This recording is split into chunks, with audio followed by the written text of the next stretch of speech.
What if we told you that not buying a house in India could actually make you richer? Confused? For decades, Indians have grown up with one financial rule: buy a house as early as possible. But what if I were to tell you that renting the same house can make you almost 6 times richer? Watch till the end to understand this. Let's take a simple example. Suppose you want to buy a 1 crore apartment in a metro city like Delhi, Mumbai, or Bangalore. The first hurdle is the down payment. Typically, you need to pay around 20% upfront. That means 20 lakh. Then come registration and stamp duty charges, which are usually around 6%, adding another 6 lakh. So before you even get the keys, your initial cash outflow is already 26 lakh.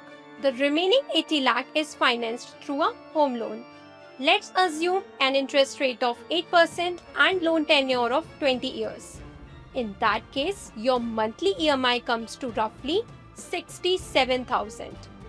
Over 20 years on an 80 lakh home loan, your total EMI payout becomes nearly 1.6 crore.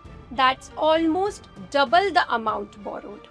And even that does not include the other cost of home ownership. For example, maintenance charges, property tax, insurance, repairs, or renovation expenses. Now let's look at the alternative. Instead of buying, suppose you rent a similar property. In most Indian metro cities, the rental yield is roughly 2 to 3%. At a 2.5% yield, a 1 crore property would typically rent for about 2.5 lakh a year. That works out to a monthly rent of roughly 21,000. If rent stayed constant for 20 years, your total rent paid would be about 50 lakh. But of course, rent does not stay flat forever. Let's assume rent rises by 5% every year. Even after accounting for that annual increase, the total rent paid over 20 years comes to roughly 83 lakh. That is still far lower than the cumulative EMI of 1.6 crore paid by the homeowner. But even this comparison is incomplete because we still haven't asked the most important question. What happens if the renter invests the difference between the rent and the EMI? And this is where the entire buy versus rent debate changes. Let's go back to the numbers. Buyer EMI 66,915, rent payment 20,833. So the renter saves around 46,000 every month. Now here's the big question. What happens to this money? If the renter spends it on vacations, gadgets, lifestyle upgrades, then yes, renting may lose its advantage. But what if that amount is invested every month through SIPs in equity mutual funds? And what if the renter also invests the 26 lakh upfront amount, the down payment plus stamp duty and registration charges, instead of locking it into a house?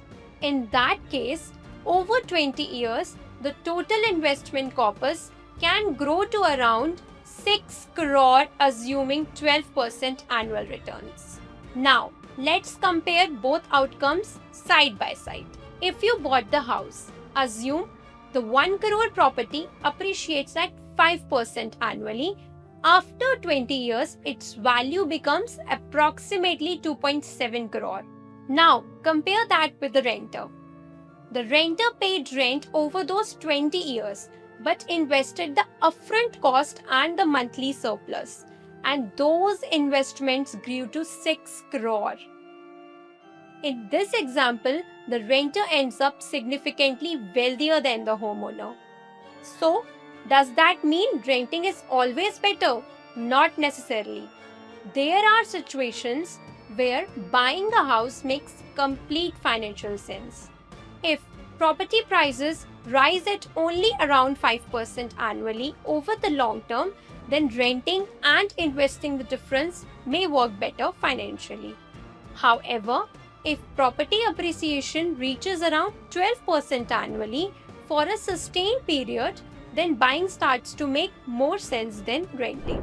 Second, Buying also becomes more attractive if home loan interest rates fall significantly because that reduces the total interest burden over the loan tenure. Third, for many families, owning a house is not just about returns. It is about stability, security, and peace of mind. And for many people, that emotional comfort matters more than just financial optimization. Because at the end of the day, a home is not just a financial asset. Sometimes peace of mind cannot be fully measured in percentages and spreadsheets. If you found this video useful, don't forget to like, share, and subscribe. And for more such wealth wisdom, keep watching this space.